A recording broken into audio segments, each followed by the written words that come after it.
십자가에서 확증하신 아버지의 사랑으로 인하여서 지금 우리가 이 시험의 때를 견디고 이기며 주의 오심을 바라보고 있습니다. 끝까지 승리하게 하는 생명의 말씀으로 우리를 인도하여 주옵소서. 예수님 이름으로 기도드립니다. 아멘. 오늘 함께 나눌 말씀 누가복음 21장 말씀입니다.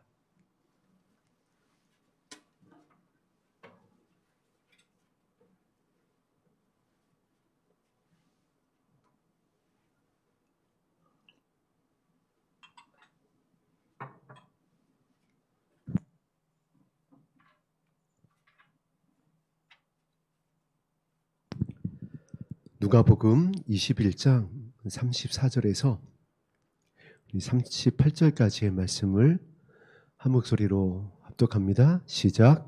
너희는 스스로 조심하라. 그렇지 않으면 방탕함과 술취함과 생활의 염려로 마음이 둔하여지고 뜻밖의 그날이 덕과 같이 너희에게 임하리라. 이 날은 온 지구상에 거하는 모든 사람에게 임하리라. 이러므로 너희는 장차 올 이 모든 일을 능히 피하고 인자 앞에서 항상 기도하며 깨어 있으라 하시니라. 아멘. 예수님은 성전에서 가르치시고 밤에는 나가 감람원이라 하는 산에서 쉬시니 모든 백성이 그 말씀을 들으려고 이른 아침에 성전에 나아가더라. 아멘. 오늘 이 본문 말씀 이후에는 지난주에 우리가 나누었었던 마태복음 26장의 그 본문 말씀이 동일하게 22장 1절과 2절에 기록되어 있습니다. 우리 22장 1절과 2절도 같이 합독하겠습니다. 시작. 유월절이라 하는 무교절이 다가오매 대제사장들과 서기관들이 예수를 죽일까 궁리하니 이는 그들이 백성을 두려워함이더라. 그래서 지난주에는 그 말씀 제목이 인자가 팔리리라 라는 제목이었습니다. 그리고 이제 앞으로 우리가 나눌 수요 예배의 말씀은 이 마지막 때에 예수님께서 팔리고 있는 이 때에 어떻게 해야 우리가 끝까지 예수 그리스도의 신부로서의 믿음을 지키고 주님을 따라가는 것인지에 대한 따라갈 수 있는지에 대한 말씀을 함께 나눌 것에 대해서 말씀드렸습니다. 오늘도 지난주에 있었던 그 본문 말씀 전에 기록되어져 있는 말씀입니다. 예수님께서 팔리시는 때에 어떻게 해야 우리가 우리의 믿음을 지킬 수 있는지 오늘 본문 말씀에 이렇게 전하고 있습니다. 너희는 스스로 조심하라.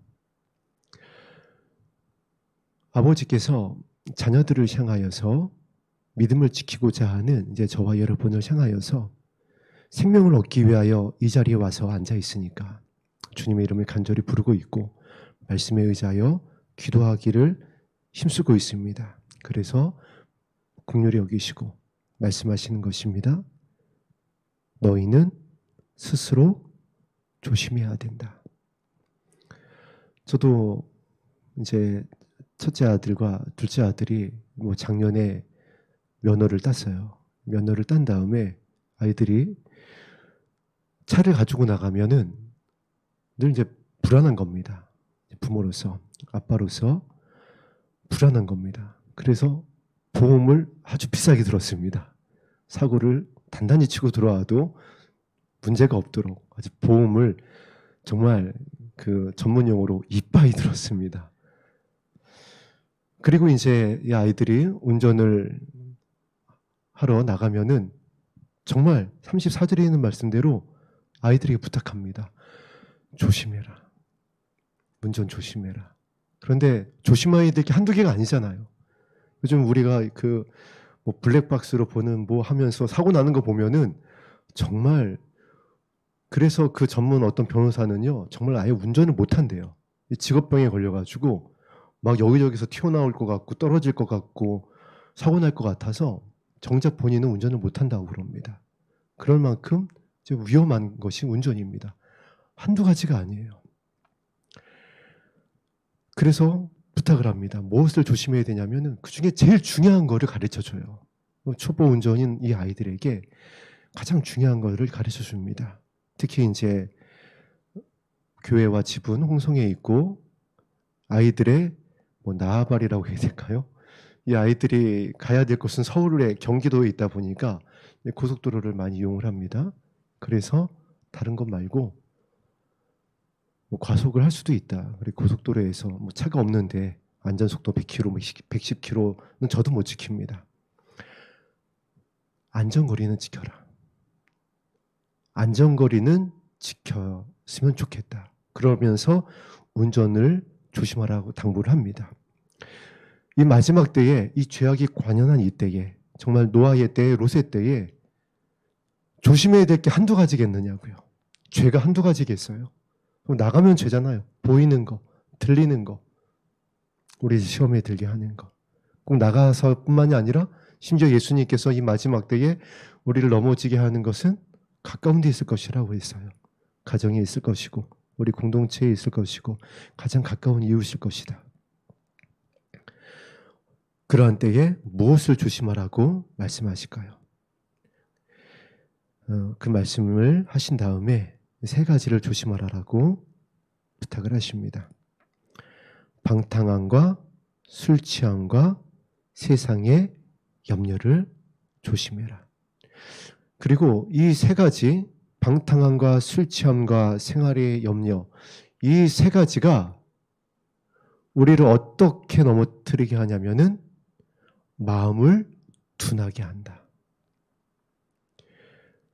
그리고 마음이 둔하여지면은 깨어있지를 못하는 겁니다. 준비하지를 못하는 겁니다. 등과 함께 기름을 준비할 수가 없어요.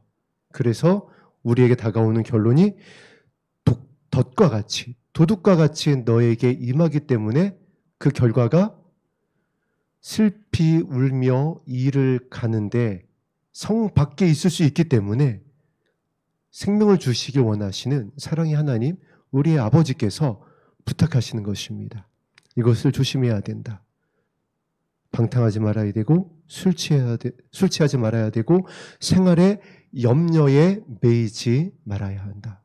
방탕함이라는 것은 무엇일까요? 이제 방황하는 것입니다. 말 그대로. 그러다 보니까 엉뚱한 데다가 힘을 빼는 겁니다. 다행히도 우리는 목적지를 정확하게 정하고 있습니다. 하나님의 나라, 회복된 에덴, 새하늘과 새 땅이 우리의 정확한 목적지인 줄로 믿습니다. 그래서 우리가 그것을 향해 지금 이 자리에서 다른 박질하고 있는 것입니다. 그래야 엉뚱한 데 힘 빼지 않는다라는 거예요.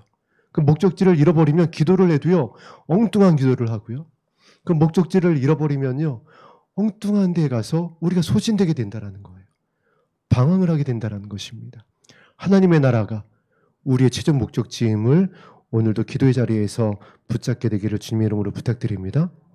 정말 이거는 아무리 강조해도 지나치질 않습니다. 하나님의 나라를 잃어버리는 순간 하나님의 나라가 가벼워지고 하나님의 나라를 놓치면 무너지기 시작을 합니다. 두려움에 잡히게 되고요.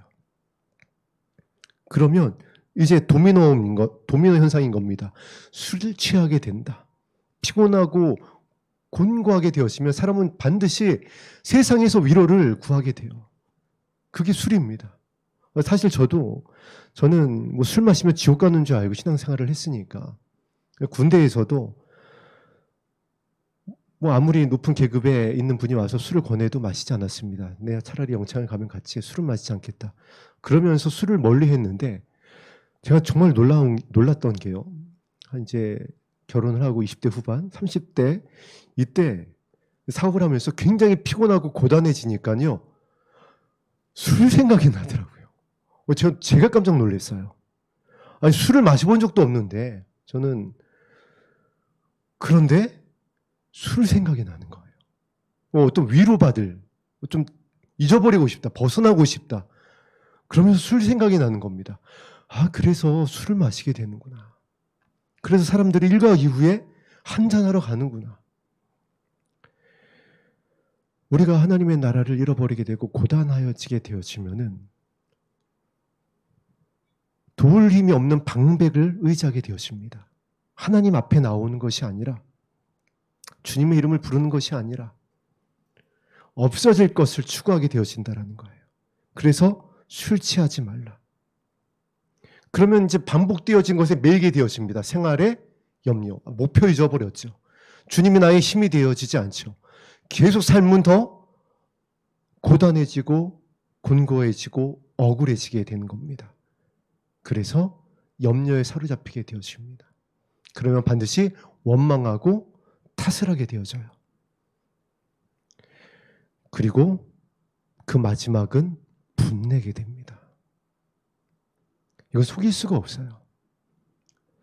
그래서 아버지께서 이 마지막 때에 반드시 일어나게 되어지는 이 현상을 명확하게 알려주신 다음에 우리에게 부탁하시는 것입니다.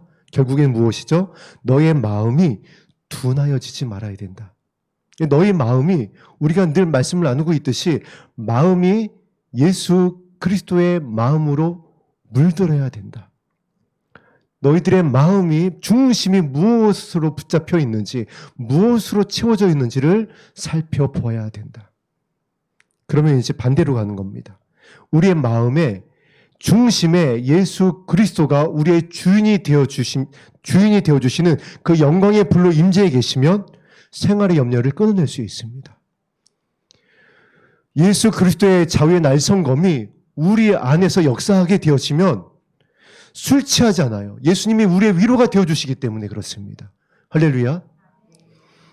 예수 그리스도의 그 생명의 빛이 우리 가운데에 비춰지고 우리가 그 얼굴빛을 구하게 되어지면은 하나님의 나라가 실제가 되어집니다. 멀리 있는 나라가 아니라 정말 내 안에 있는 나라. 나의 자녀 가운데, 내 가정 안에, 우리의 공동체 안에 있는 영광스러운 실제가 되어지기 때문에 기뻐하고 기도하고 감사할 수가 있어요. 환경과 상관없이. 특히 어제 오늘 정신없이 그 카톡을 받았습니다. 어떤 카톡이냐면은 정말 말도 안 되는 이제 그 법들이 계속 상정이 되고 있는 것에 대해서 이제 저항해야지 되는, 반대해야지 되고 뭐 전화해야지 되고 하는 것에 대한 카톡을 정신없이 받았는데 그 내용이 예전과는 사뭇 달랐습니다. 뭐 예전에 올라오는 법안들도 굉장히 심각한 법안들이 많았지만 지금 이제 상정되고 있는 법안들은 정말 이런 법안들인 겁니다. 마치 성경에 사단이 자신의 때가 얼마 남지 않은 줄을 알고 분내어 이 땅에 내려왔다는 것과 같이 이 악한 자들이 자신의 때가, 자신의 정권이 얼마 남지 않은 줄을 알고 정말 이제 뭐 끝장을 보자는 그런 법안들이 올라오는 겁니다. 그래서 열심히 사인하고 뭐 전화하고 할 수 있는 일은 또 우리가 이 땅에서 해야 됩니다. 그래서 카톡을 갖다가 계속 열어보면서 저도 이제 이것을 처리를 했어요. 지금 이와 같은 때를 우리가 지나고 있습니다. 이와 같은 때에 이제 마음을 새롭게 하는 것에 있어서 우리가 집중하지 아니하면 어떤 결과를 가져오게 되는지 35절 말씀 합독합니다. 시작. 이 날은 온 지구상에 거하는 모든 사람에게 임하리라. 피할 수가 없다라는 겁니다. 마치 성경에서 너희가 한 번 죽은 것은 정해진 것이다. 죽음을 피할 수가 없는 것과 같이 내가 오는 영광의 날, 너희들이 기다리고 있는 그 인자가 공중에 오는 그 영광의 날, 또한 인자가 이 땅 가운데 다시 오게 될 그 영광의 날은 피할 수가 없다. 모든 자들에게 임하게 될 것이다. 그래서 30절을 우리에게 조심하라고 34절에서 말씀하신 아버지께서 이와 같이 말씀하십니다. 이러므로 너희는 장차 올 이 모든 일을 능히 피하고 인자 앞에 서도록 항상 기도하며 깨어 있으라 하시니라. 아멘. 조심을 어떻게 해야 되는지, 어떻게 해야 그 진노의 날을 피할 수 있는지, 어떻게 해야 우리가 방탕하지 않고, 어떻게 해야 우리가 술 취하지 않고, 어떻게 해야 우리가 생활의 염려에 우리가 매이지 않을 수 있는지 조심하라라고 말씀해 주시고 그 방법을 명확하게 기록해 주고 계세요. 항상 기도하며 깨어 있으라. 그러면 이제 여기서 우리가 무엇을 기도해야 될지, 어떠한 말씀을 붙잡고 기도하는 것을 원하시는지, 어떠한 것이 진짜 깨어있는 것인지. 저도 이 기도하고 깨어있으라는 말씀을 오해했던 적이 있어요. 어떻게 오해했었냐면, 이 말씀이 두려우니까, 하나님은 거룩하신 하나님이라고 그랬으니까, 그래, 내가 죄 짓지 말아야 되겠다. 텔레비전도 보지 말아야 되겠다. 정말 죄의 모양도 버려야 되겠다 하면서 죄를 짓지 않기 위하여서 정말 이를 악물었습니다. 눈을 부릅뜨고 이것이 깨어있는 것이야 라고. 물론 그것도 깨어있는 것이고 하나님께서 기뻐하는 모습 중에 하나입니다.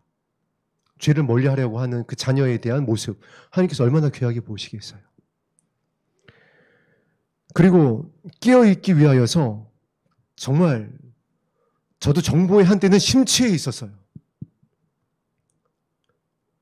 주님이 오신다라고 하는 어떠한 소식을 전하고 있는 사이트나 뭐 그런 소식들이 있으면 막 정보를 취합해가지고 이렇게 하고 있으면 내가 껴있는 것 같고, 어떤 새로운 소식을 늘 이렇게 이제 검색해가지고 또 그것을 놓치지 않고 있으면 역시 나는 껴있어.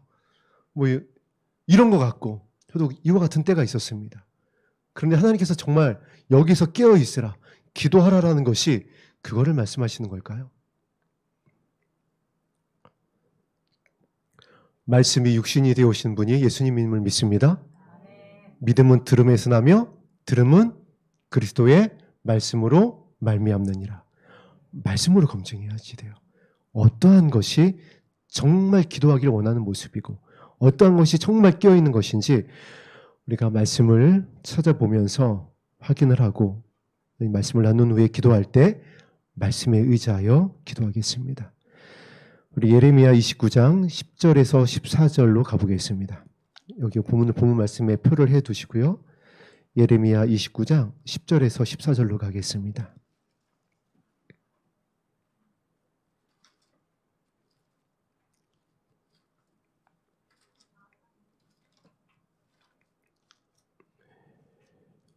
예레미야 29장 10절에서 14절입니다.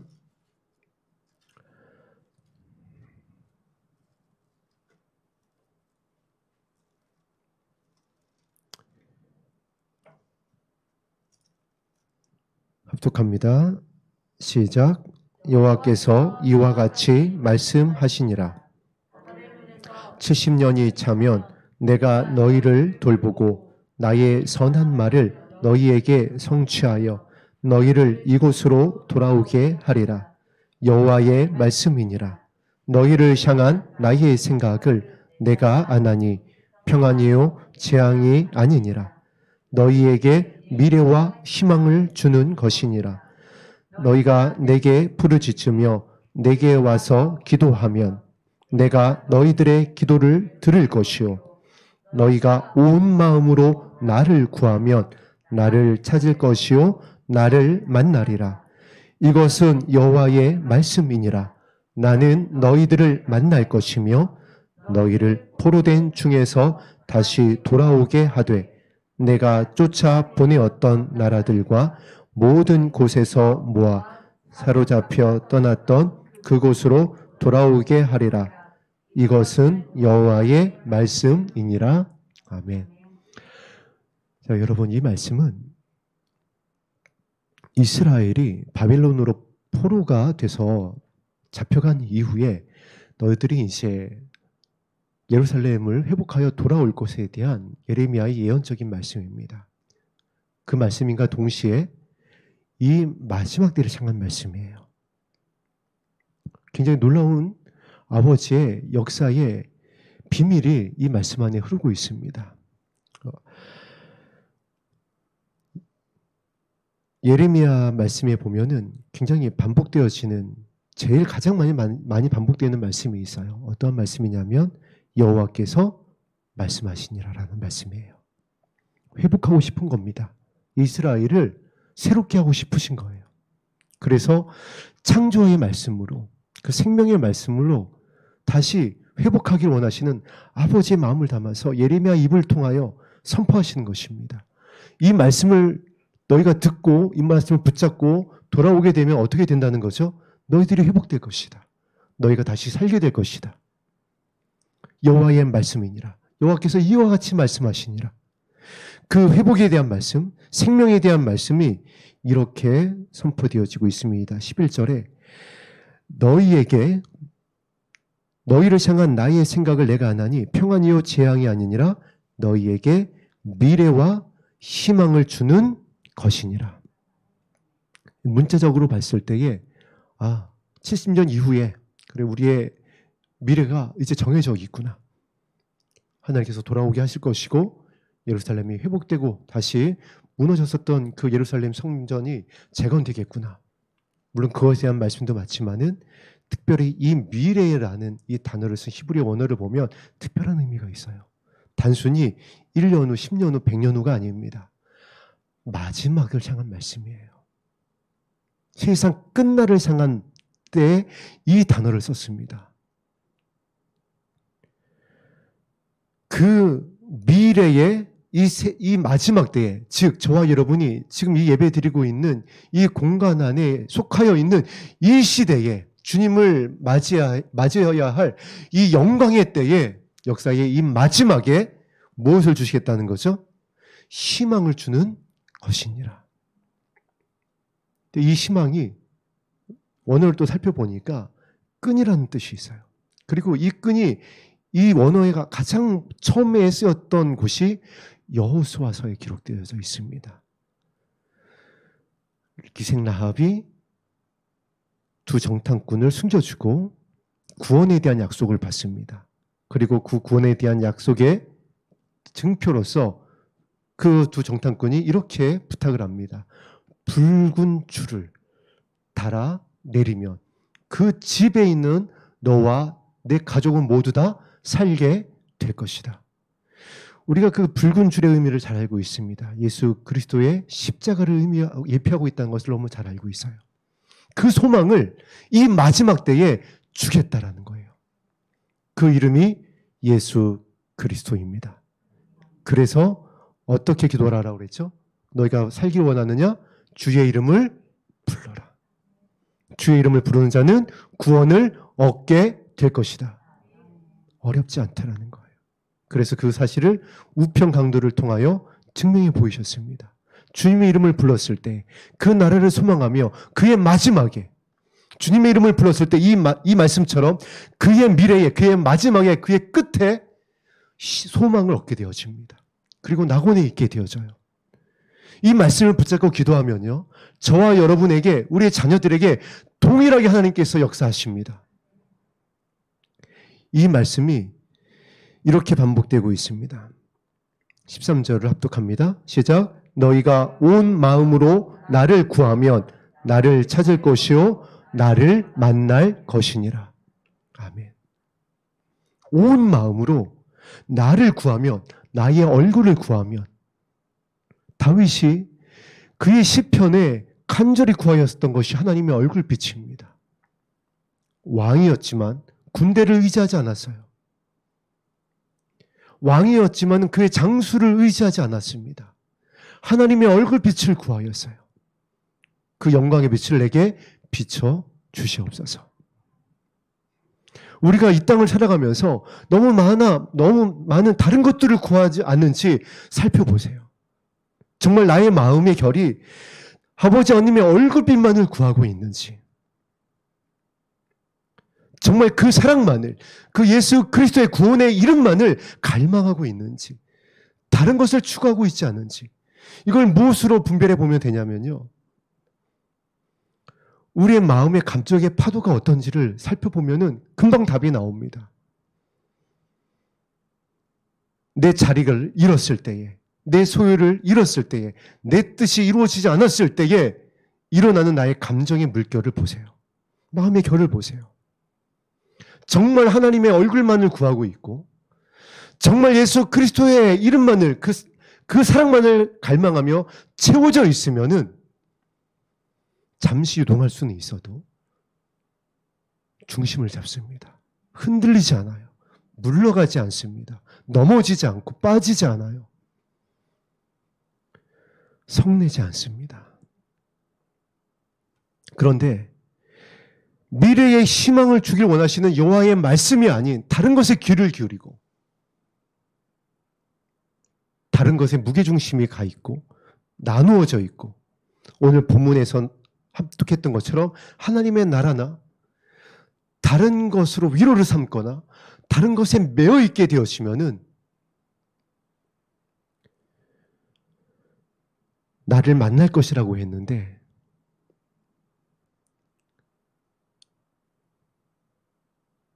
포로된 중에서 돌아오게 할 것이라고 그랬는데 그날이 덫과 같이 임하게 되어진 그 과정 가운데 우리가 준비하지 못합니다. 그리고 이 말씀에 깊이를 하나 더하겠습니다. 오늘 본문 말씀 다시 돌아가겠습니다.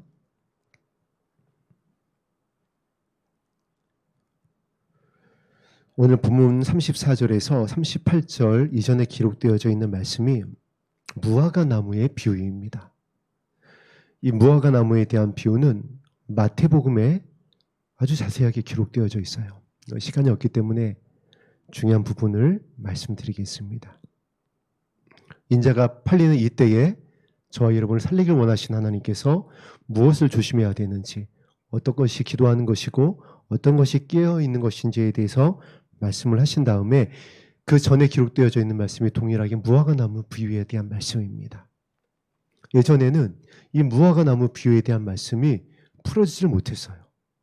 그런데 세월이 흘러서 역사가 이 말씀을 풀어냈습니다. 이스라엘의 회복임을 역사가 우리에게 깨닫게 해주었어요. 나라가 없어진 지 2000년이 지났는데 어떻게 그 나라가 회복될 수 있을까요? 역사의 주관자가 되신 하나님이, 그 백성을 사랑하신 하나님이 살아계시기 때문에 가능한 일이었습니다.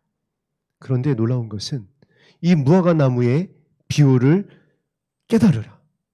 이 무화과 나무의 비밀을 너희가 잊지 말고 있어야 된다. 왜냐하면 이 이스라엘이 회복된 다음에 어떤 일이 있을 거냐면 한 세대가 지나가기 전에 내가 너에게 가르쳐 줬었던 이 마지막 때 일들이 다 이루어지고 인자가 올 것이기 때문에 그렇다. 이스라엘의 회복은 이제 주님의 영광의 날이 다 되었음에 대한 카운트다운이 시작되었음을 하나님께서 알게 하신 놀라운 역사적인 사실이었어요. 그리고 말씀 예수님께서 분명히 가르쳐 주셨습니다. 한 세대가 지나가기 전에 이 일을 다 이룰 것이다.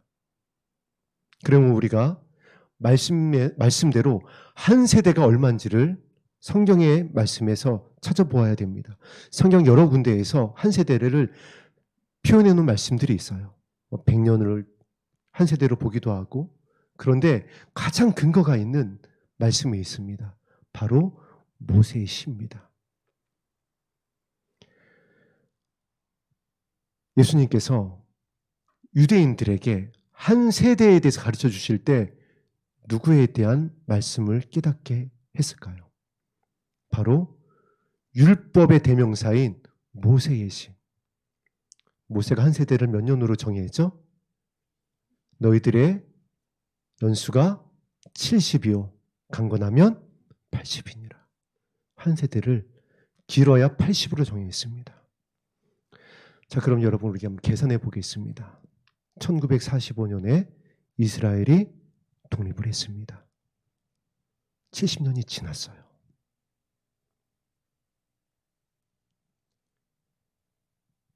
지금이 어떤 때인지 예수님께서 우리에게 말씀하고 계신 겁니다.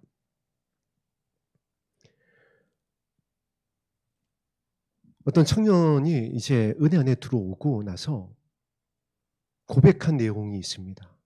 이 청년이 이렇게 얘기를 합니다. 이 청년 교회를 다니고 있지 않는 청년이에요.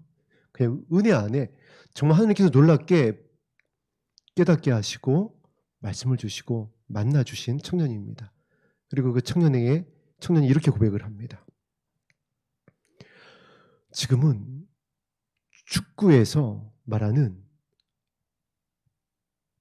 전반 45분, 후반 45분이 다 끝난 다음에 후반 45분이 다 끝나고 남은 시간이죠. 인저리 타임이라고 그러나요? 요즘 루즈 타임이라고 그랬습니다. 그 시간 같다라는 거예요. 그런데 정말 오늘 예레미야서에 있는 말씀, 너희들이 70년이 차게 되어지면 돌아오게 될 것이다 라는 말씀, 그리고 예수님께서 한 세대가 지나가기 전에 이것이 다 이룰 것이라는 말씀을 봤을 때에 정말 그런 시간인 겁니다. 그래서 하나님께서 명확하게 우리를 살리기 원하시는 아버지의 마음으로 말씀을 주신 겁니다. 온 마음으로 나만을 구해라. 아버지 무엇을 구하라라고요?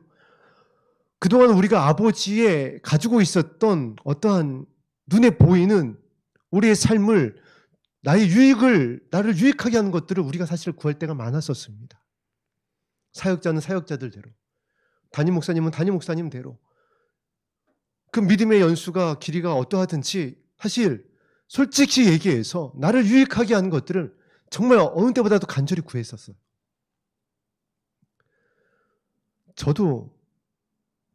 저는 특히 순복음에서 신학을 했으니까 무엇을 구했을까요?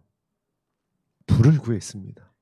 어떤 불이냐면 손을 얹으면 그냥 난리가 나는 그런 불인 겁니다. 아니, 왜냐하면 저희 이제 목사님들이, 선배 사역자들이 그 목회 현장에서 일으켰었던 성령의 역사가 너무 부러운 겁니다. 그냥 손만 대면 나가 떨어지고요. 여러분 실제입니다. 정말 안수 받으면요, 밀어서가 아니라 되자마자 그냥 날아가요. 제가 섬겼었던 교회는요, 나면서 안진병이 됐던 분이 일어나서 살아있는 역사로 있었던 장로님도 계셨었습니다. 그런 치유의 역사, 이런 것들을 구했어요. 물론 이것이 하나님을 나타나게 하는 것에 있어서 선물이니까 그것을 구하는 것이 또 말씀에 비추어서 볼 때 틀린 것은 아닙니다. 그런데 솔직히 중심이 어디에 가 있었냐면은 하나님 아버지의 마음과는 좀 거리가 많았어요.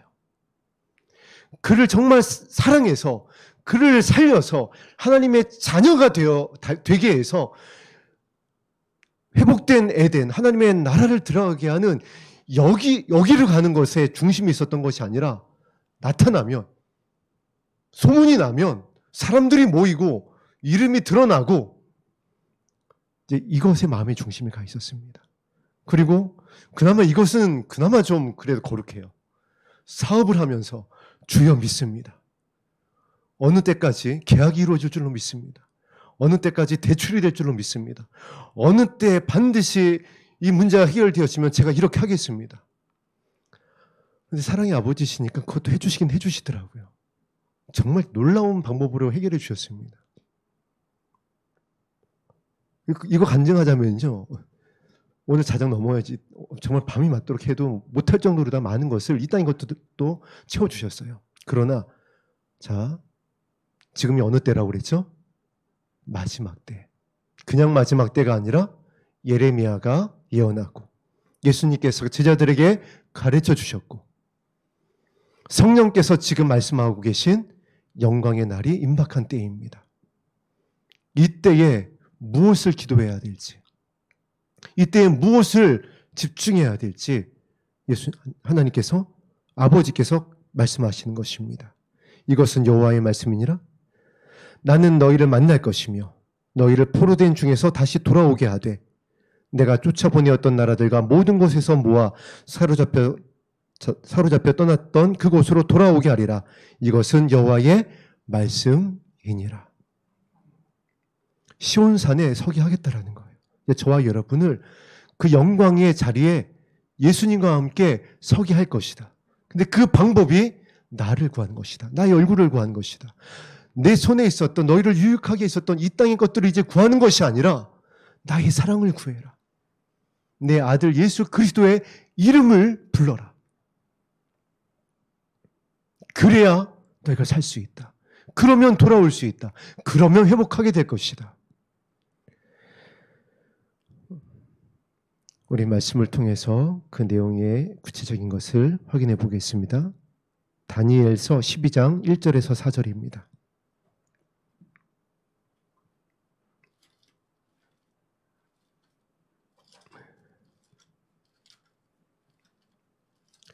다니엘 12장 1절에서 4절입니다.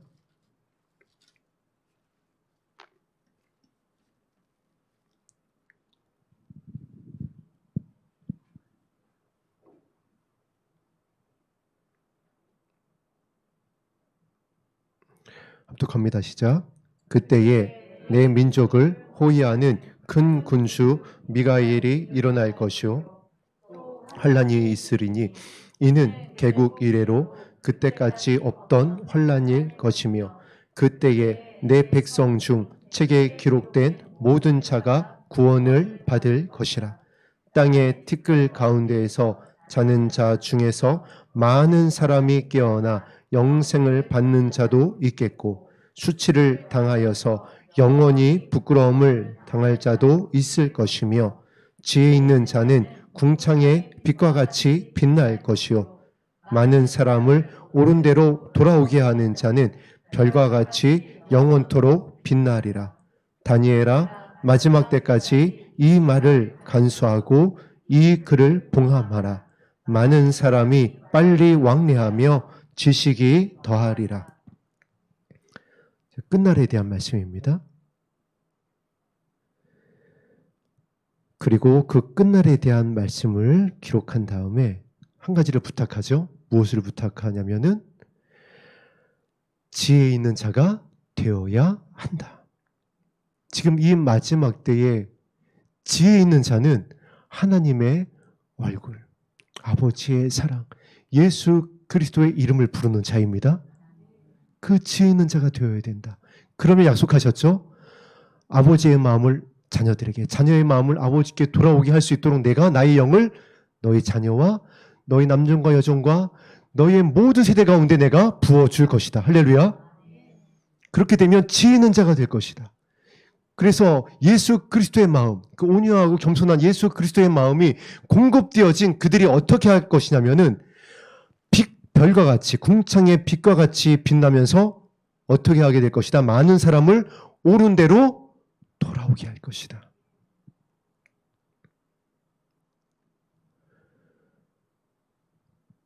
그리고 그 결론이 영원할 것이다. 할렐루야. 이것이 지금 저와 여러분을 향한 자녀들아 조심해라. 너희들이 살아야 되지 않겠느냐. 너의 마음이 둔화해지면 안 된다. 그러면은 깨어있을 수가 없고 준비할 수가 없어서 내 아이들이 천사들과 나의 앞에서 너의 이름을 부인할 수 있다.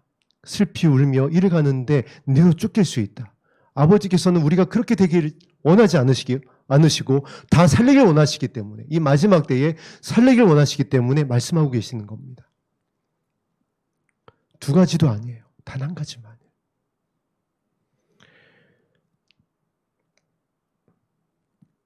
유다서 1장 22절 23절입니다.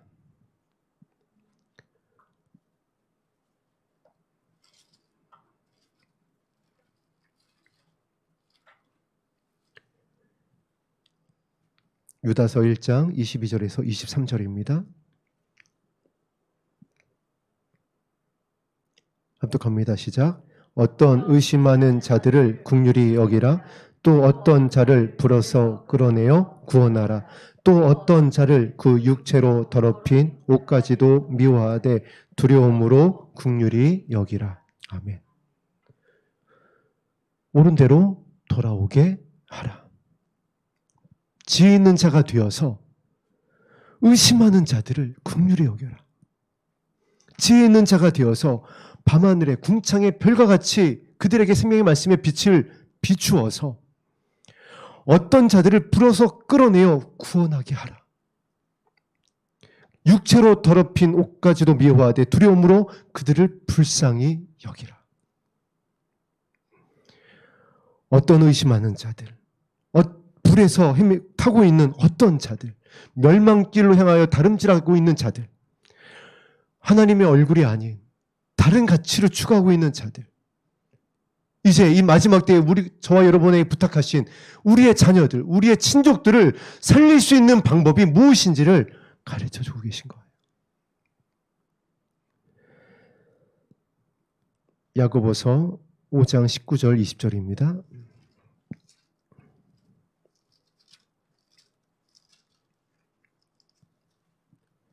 야고보서 5장 19절 20절 말씀입니다.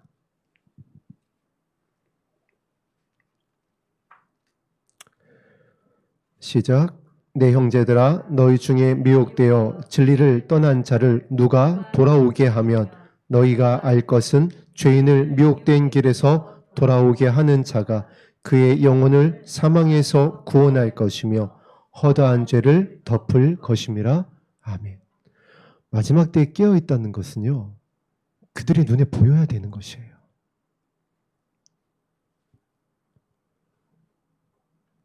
다른 것을 분별하는 것이 아닙니다.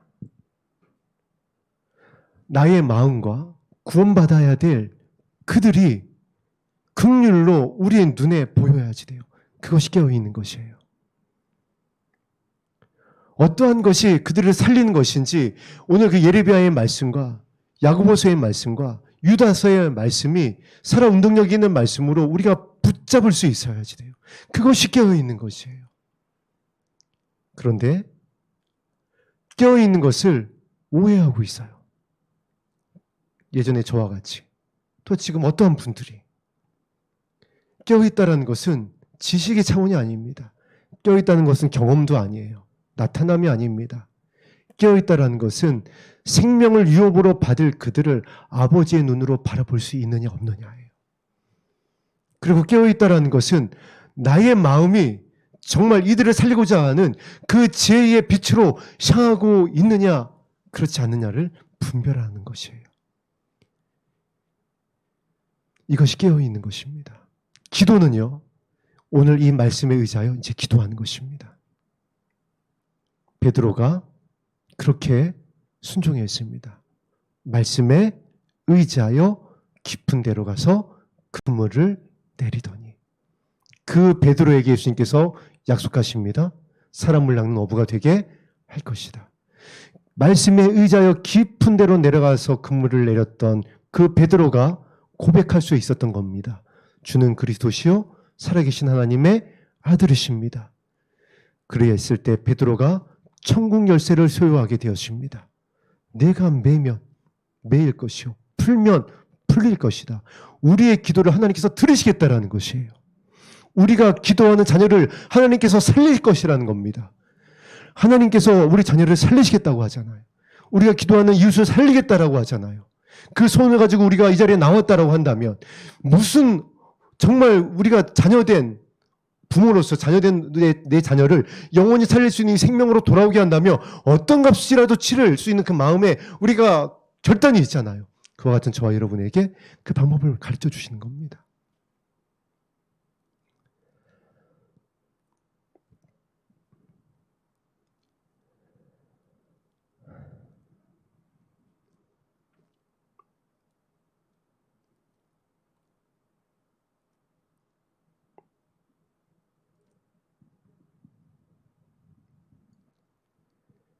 더 이상 다른 것을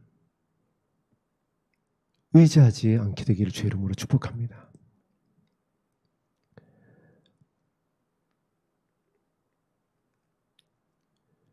우리 본문으로 돌아가겠습니다. 누가복음 21장 34절에서 38절입니다.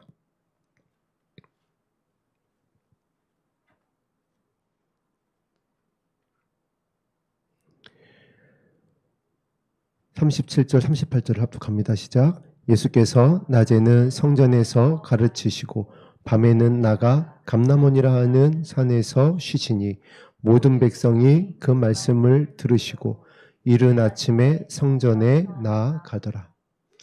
이 말씀은 지금 여러분 어떻게 성취되어졌냐면은 예수님께서 이 땅에서 말씀을 가르쳐 주셨습니다. 감람원에 가서 쉬시며 기도하셨어요. 항상 한적한 곳에 가서 쉬시며 기도하셨습니다. 때로는 밤이 맞도록 기도하셨어요. 자, 그런데 지금은 예수님께서 어디서 기도하고 계시냐면은 하나님 보좌 우편에서 기도하고 계십니다. 이제는 성령께서 교회에게 말씀하시고 계십니다. 이 마지막 때에 어떻게 하는 것이 나와 내 자녀를 살리는 것인지 말씀하시고 성령으로 말씀하시고 예수님은 보좌 우편에서 기도하고 계세요. 그러면 이제 어떻게 해야 되죠? 38절대로 우리들이 예수 그리스도의 신부들이 그 말씀을 붙잡고 성전에 나가서 골방으로 들어가서 그 말씀에 의지해서 기도하는 것입니다. 그러면 예레미야에 약속하신 대로 너희가 살게 될 것이다. 돌아오게 될 것이다. 그 영광스러운 성에 나의 아들 예수와 함께 서게 될 것이다. 이것이 오늘 본문에 나와 있는 이 모든 일을 피하고 인자 앞에 서서 설 수 있는 아버지께서 자녀된 우리들에게 가르쳐 주시는 단 하나의 길이요 진리요 생명입니다. 오늘 우리가 이곳에 성전을 건축하기 위해서 모인 것도 아닙니다. 집을 짓기 위해서 모인 것도 아니에요. 무엇을 하기 위해서 모였죠? 인자 앞에 서기 위해서 모였습니다. 인자 앞에 서지 못한다면 무슨 소용이 있어요? 성이 무슨 소용이 있으며 집이 무슨 소용이 있으며 솔로몬의 영광으로도 입은 모든 것이 그 가치가 어때했어요? 그런 너희가 나의 말을 따르지 아니하면 돌 위에 돌 하나도 남겨지지 않고 다 무너지게 될 것이니라. 우리가 오늘 인자 앞에 서기 위하여 모였다면 인자 앞에 서기 위해서 무엇을 하라고 가르쳐 주셨는지 말씀하신 아버지의 말씀을 의지하여 기도해야 될 줄로 믿습니다. 왜 이렇게 해야 되는지 우리가 예레미야 말씀을 통하여 얼마나 긴박한 때를 지나고 있는지 또 예수님의 두 형제 야고보와 유다의 부탁 야고보와 유다의 그 마지막 부탁은 어느 사도들보다 때로는 어떻게 보면 사도 바울보다 더 예수님의 마음을 담아낸 말씀이에요. 왜냐하면 바울은 예수님을 다메섹 도상에서 만났습니다.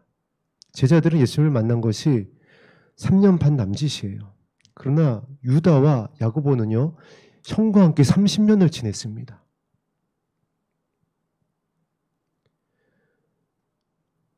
예수 그리스도를 누구보다도 잘 알고 있어요. 그리고 누구보다도 더 간절히 기다렸어요. 그래서 야고보는 초대교회 낙타 무릎으로 불리기도 합니다. 그랬었던 야고보와 유다가 동일하게 두 형제가 공통적으로 다니엘서의 말씀을 가지고 저와 여러분에게 부탁을 하고 있는 것입니다. 이 말씀을 의지하고 분별하는 자들이 깨달은 자들이 지혜로운 자들이다. 그 말씀에 비춰서 국률을 가지고 영혼을 바라볼 수 있는 자들이 깨어있는 자들이다.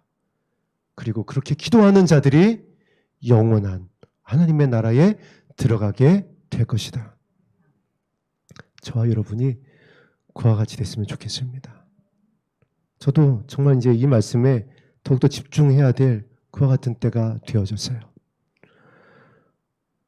이 마지막 때에 정말 혼란한 일들이 나라적으로다가 계속 일어날 것입니다. 우리의 가까운 곳에서 다가올 것이에요. 그럼 제가 여러분에게 소망을 이렇게 찬물 뿌리는 것이 아니라 예수님께서 말씀해 주셨잖아요. 이러한 일이 있어야 끝이 오리니. 그래서 하나님께서 저와 여러분에게 피할 길을 주고 계시는 것입니다. 감당할 수 있도록. 오늘 말씀에 의지하여 기도할 뿐 아니라 이 말씀을 기억하여 늘 여러분이 여러분의 골방에서 기도하기를 쉬지 않았으면 좋겠습니다. 그러면 언약하신 대로 이 시험의 때를 피하게 하실 것입니다.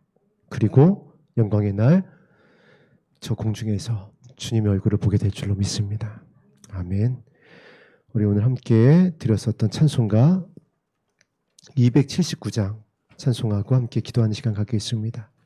279장입니다.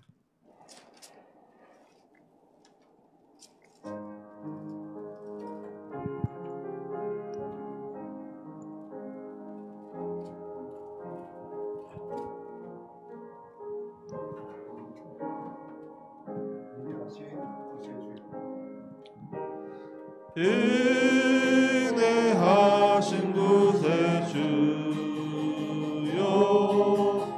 내가 비오는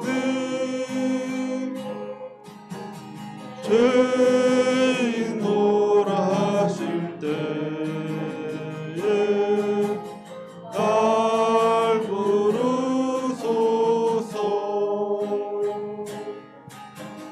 주여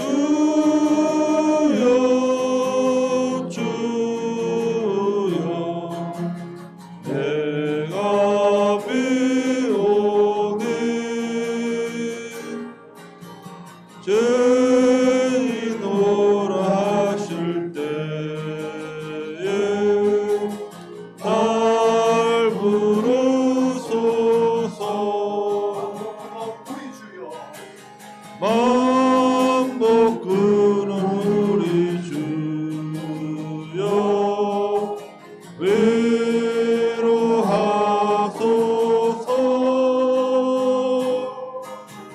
우리 주와 같으신 이 어디 있을까. 주여 주여 내가 비오는 죄인노라 하실 때에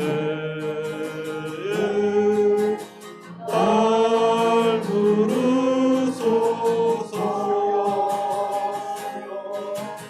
주여 주여 내가 비오는 죄인노라 하실 때에 날 부르소서.